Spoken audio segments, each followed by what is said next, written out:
So the title of our talk tonight is It's Not What You're Eating, It's What's Eating You. Usually we talk about nutrition, but you know, there are a lot of people that know better than they do. Are you one of those? I am. You know, I find myself sometimes doing things that aren't necessarily the best for me. The number one cause of death in America is not heart disease and it's not cancer. It's people not doing what they know they should do or doing what they know they shouldn't do, right? That's the number one cause of illness and death in this country. If we could get people to stop smoking, attain their ideal body weight, and exercise, how much of the disease burden that we have in this country could we eliminate? About 70%. That's huge. And those are things, you know, in America today there are 321 million people, and how many of those do you suppose that are overweight think that that's good for them to be overweight? Well, there are 160 million of us that are overweight or obese. And yet, we know that isn't good for us, and yet there we are. And there are 250 million of us that are sitting on the couch too much. Do you realize 250 million Americans don't get the recommended minimum exercise a day? And 36.5 million Americans are still smoking. And are they doing that because they think it's good for them? No. The question is, why do we do what we know we shouldn't do? What is it about us humans that enables that? And there are many reasons. You can get into the whole nature of what it means to be human and all kinds of things, but I want to just focus on one reason why maybe we don't do what we should do. And that is, the problem is not so much what we're eating, but what's eating us, right? The stresses that we have each day. And so the first thing that I'd like to do is I'd like to have your help at sharing with the group some of the things that eat at you. Can you think of some things that might, you know, cause you stress, or anyone have some ideas? What are some things that eat at you? Yes. Relationships and family. Okay, so we'll call those the in-laws. Some people call them the outlaws. I don't know, but in-laws, that's one thing that can eat at you. Or extended family. Extended family, yes. Anyone else? Yes. Aging. Pardon? Aging. Aging. You can see I'm doing it because I had to ask you what you'd said. Yeah. Aging. That certainly can be a stressor. Yes. I don't mind. Pain. Okay. I'll put pain up here by in-laws. How about that? Yeah. Okay, so we're extended family and their medical problems. We could, instead of in-laws, we could say children and those stresses from family. Yes. Any others? Yes. Busyness. Okay, overbooked. Busy. I put a buzzy there. It's really what we are. Busyness or business. Too much of that, we could call it. Busy, buzzy, whichever you want. Feeling guilty and needy parents. Did you know that the average American today will spend more years caring for their parents than they did for their children? Okay, so here's one, guilt. Guilt. And again, up here, I better just expand that to family. Needy parents. that's certainly a big problem, because we're living longer, and that's good, and that's troublesome. Yes. Money. Okay. So we'll put dollars, or too much or too little. Which is it? You know, too much money can be a worry too. Yeah, but too little. That's a problem you'd like to deal with, right? Okay. Well, yeah. Stuff. You know, one of my favorite quotes is from Thoreau. He said, "A man is rich according to the things he can afford to let alone." Now that's a twist on it, isn't it? The person who's truly rich when they've lost everything is truly rich. So stuff, we can just say stuff stresses us, dollars and stuff. And yet, you know, what do we do for most of our life? We try to make dollars so we can get stuff. We expend time to gain stuff, but life is made of time, right? And so we're embezzling our own life. How do you like that? Your stuff can embezzle your life. The question, of course, is, do you own your stuff, or does it own you? Yeah. Be careful there, because, you know, things can really, that Instapot is great, and it makes yogurt and all these things, but if an oven light will do it, yeah, that's less stuff, less shelves, less clutter. Simplify our lives. Yeah, I like that. What else? Yes. Yes, lack of sleep. You know, I'm reading an excellent book on sleep. And the average American before the invention of the light bulb slept 10 hours a night. Well, there wasn't anything else to do. It was dark, right? And then after the invention of the light bulb, we slept about 8. And then in 1950, they had this flickering screen, right? And now we don't sleep 8. The average American sleeps 6 to 6.5. And one of the reasons is we have LED lights. Wonderful. They're great. They save electricity, but they turn off melatonin. And so insomnia is epidemic. We don't get enough sleep, and if you don't get enough sleep, guess what you're going to get? Memory problems. In fact, if you don't get enough sleep chronically, you will develop dementia. Get your sleep. It's good for your memory. All right, any others? Yes. Fraud on the internet. Fraud. The internet, period, maybe. Yeah. Fraud.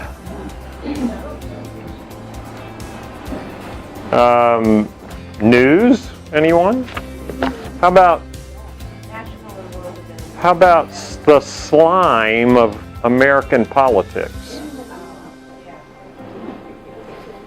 You know, I'm not getting, you know, one way or another, but as far as politically, but has it impressed you recently that it's hard to find a politician that's pure and true and has a sense of, have you ever heard the word public servant?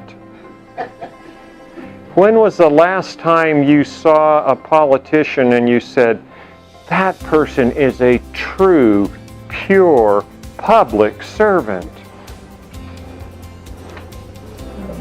Yeah.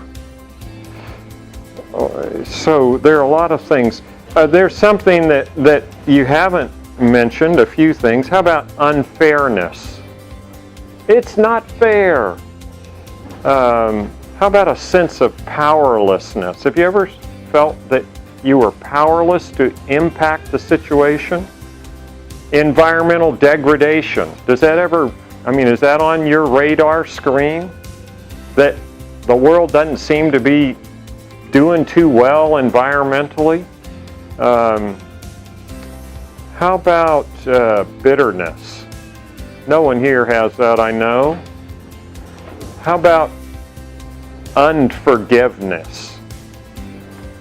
I see a lot of patients every day, and one of the things that people carry with them that causes more problems than anything else is not forgiving. Okay? I'd like it to focus on that just a bit here. But first let me read, and you have these quotes on your handout. 3 things. The first is by Robert Scare. Most of the diseases of abnormal immune function. Now what are those? Well, lupus and rheumatoid arthritis, but it's also infections and cancer and all chronic disease, because that's inflammation. So it's a lot of diseases. Most of the diseases of abnormal immune function are remarkably linked to psychological stress that comes from all these things we've been talking about, right? And here's another one from David Servin Schreibner. Inwardly, the emotional wound. Do any of you carry, you don't have to raise your hands, but do any of you carry emotional wounds? Yeah, we all do, right? Inwardly, the emotional wound also affects deep vital processes. A psychological wound sets off mechanisms of the stress response. Release of cortisol, adrenaline, inflammatory factors, as well as a slowdown in the immune system. These psychological stress mechanisms can contribute to the growth and spread of cancer. Well, I don't want that. So we have to be careful how we heal, and that we do heal our emotional wounds. And from Charles Mayo, this is an old quote. Charles Mayo he and his brother started the Mayo Clinic. Worry and stress affect the circulation, the heart, the glands, the whole nervous system, and profoundly affects the heart action, the heart action. We have learned not to believe in anything, not only just spiritually or religiously, but are you sure which news is believable and which isn't? We've learned to doubt everything. We've learned not to believe in anything, not to care about one another, and only to look after ourselves. Notions such as love, friendship, compassion, humility, and forgiveness have lost their depth, dimension. And then what he says next is really interesting to me. Only a new spiritual vision, cosmic in its dimensions and global in its scope, can rescue civilization. Sometimes in the evening as you're, contemplating life, do you wonder about the security of our Western civilization? Does that ever cross your mind? Yeah. I mean, I have patients that come in that say, I'm worried about our world. Because of what?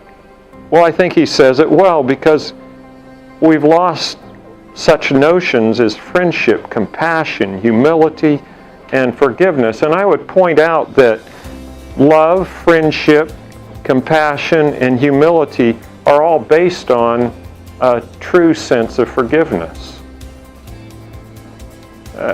You can't have love last long if you don't have forgiveness, right? I'm really glad my wife is good at forgiveness. I've given her lots of reasons to exercise that. Yeah, because love is based on forgiveness if it's going to last very long. So very important. So, who does forgiveness benefit? What do you think? Yourself?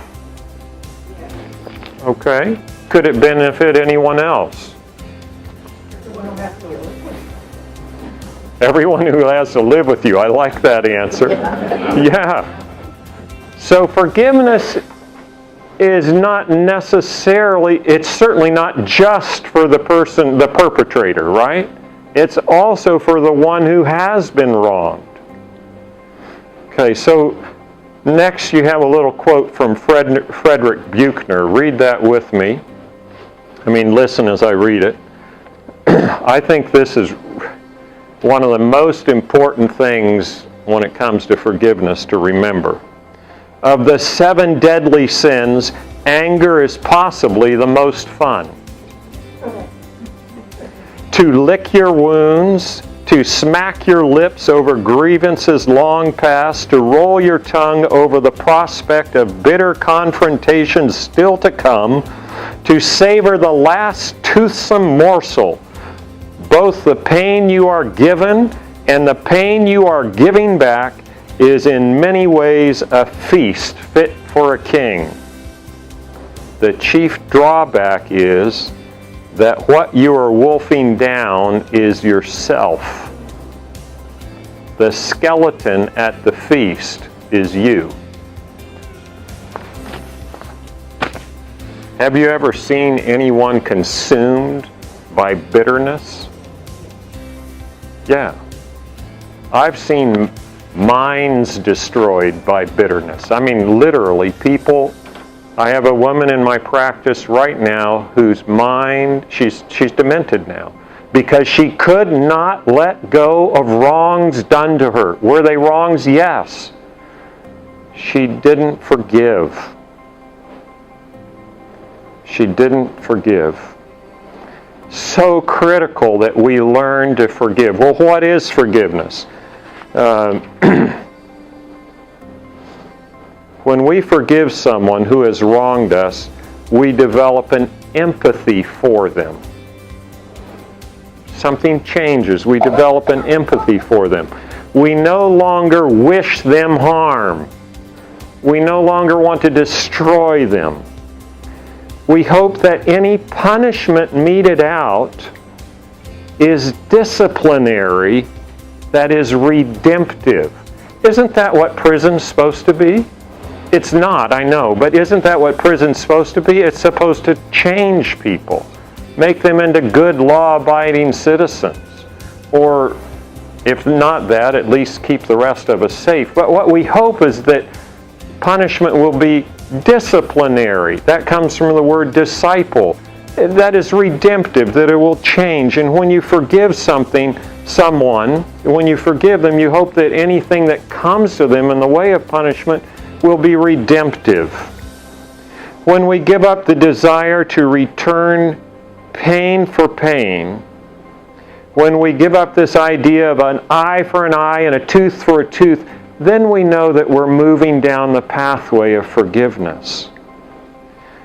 When we let go of fairness and instead of demanding fairness, look for what's best for ourselves and for the other person. That's a change, isn't it? When we forgive, we recognize that within each of our hearts is the potential to harm another. Jane didn't sense that. She wanted to get justice so much she was willing to harm them just like she had been harmed. And the problem is if we're not careful, we become like the person we don't forgive. As I often say when I'm dealing with a patient that has these problems is if you wrestle with the pigs, you'll get muddy. If you don't forgive, you'll be like the person that you're not forgiving. Forgiveness is critical, and it helps for us to develop that empathy, to see that if someone did that to us, there was a reason. They became that way for a reason. And to try to develop that empathy and understanding and to stop wishing them harm. If we could just get that into ourselves, and when we find bitterness in our heart, start working to get rid of it, how free we would become. I mean, so much of what we see in the political realm today is people getting even, right? And look where it's gotten us. Not where we want to go. Any thoughts or questions before we go on and look at a few of these other quotes? Yeah, I think it's really important that we focus on what we can do something about. There's a diagram that Stephen Covey uses that I think is really helpful in talking about this. He says that there are two circles in our life. Our circle of concern, those are all the things that we're concerned about and worry about, and and then inside that there's a smaller circle of influence. That's where you can do something. You can make a difference. And he says we should really focus on our circle of influence, where we can make a difference. We can do that politically when we vote, but when they're not voting, and we can demonstrate and do some of that. But we really need to focus here and not out in our circle of concern, because if we focus out here, we don't get anything done except worry. And then we get ill, and then our enemies triumph, right? So here's another thought about forgiveness. The person you don't forgive is the one to whom you hand much of the control of your life. Have you ever thought about that? Unless we forgive others, we can't accept forgiveness, can we? Unless you forgive others, you have trouble forgiving yourself. And that's the hardest work, isn't it? Forgiving yourself. All right. William James, this is on your handout, I think, as well. William James said, "The greatest weapon against stress is our ability to choose one thought over another." Isn't that what Jane did? She said, I'm going to choose to think of these men in a different way and to forgive them. We have the ability to choose the thoughts that we're going to think and to change the thoughts we think. In fact, the thoughts you think change the very structure of the brain you think them with. Now think about that. That's the amazing thing is, the thoughts that you think are the food for your mind. And you change the very structure of the brain by the thoughts you choose to think and what you read and what you listen to. Turning on some good music is much better for your brain than the slime of Washington. Sorry, politicians, but it's often true. So very important. Here's another one from Andrew Bernstein. The truth is that stress does not come from your boss, your kids, your spouse, traffic jams, health challenges, or other circumstances. It comes from your thoughts about these circumstances. Isn't that true? Have you ever heard someone say, "My kids make me so mad"? No, what they should say is, "I have chosen to respond with anger to the way my children are acting." Own it. Charles Spurgeon said, "Our anxiety does not empty tomorrow of its sorrow, but only empties today of its strengths." Yeah, that's good. And the last ones right there are from Viktor Frankl, mostly from his book Man's Search for Meaning. Between stimulus and response, there is a space. In that space is our power to choose our response. In our response lies our growth and freedom. Everything, skipping down one, everything can be taken from a man, but one thing, the last of human freedoms, to choose one's attitude in any set of circumstances, to choose one's own way. And where was Frankl writing this from? From his experiences in Auschwitz. I remember one story that he told of his time. He was the physician, quote, assigned to the hospital, quote, in Auschwitz. He had no medicine, he had nothing. All he could offer was a pillow or rags to prop them up or, try to comfort them in one way or another. And he tells the story of this young woman, obviously dying, and he wanted to comfort her in some way, and he was trying to reposition her, and he bent close to help her, and she was saying something. And he bent a little closer and followed her gaze, and there she was in the prison hospital, only one little barred window she could look out of, and she said, they're so beautiful, so very beautiful. And she was looking as he followed her gaze through this little window out at some green leaves from spring just come out on a tree. And there she was dying and focusing on the beauty. The last freedom, which can never be taken from you, is the freedom to choose your attitude in any situation, even in the heart of Auschwitz. No matter what your situation is, you have freedom, and you can choose to forgive and to be cheerful and to be a blessing and to make the world a better place for you having been here. I love this one. What is to give light must endure burning. Oh, that's a tough one, isn't it? But it's true. Ever more people today have the means to live, but no meaning to live for. Are we living for our stuff? Not much meaning in that. And the last one here, I grasped the meaning of the greatest secret that human poetry and human thought and belief have to impart. The salvation of man is through love and in love. And in order to truly love, you got to forgive, right? So it's not what you're eating, although we talk a lot about diet. It's what's eating you. And guess what? You're the one who determines what it is that's eating you. It's not other people. That's your decision.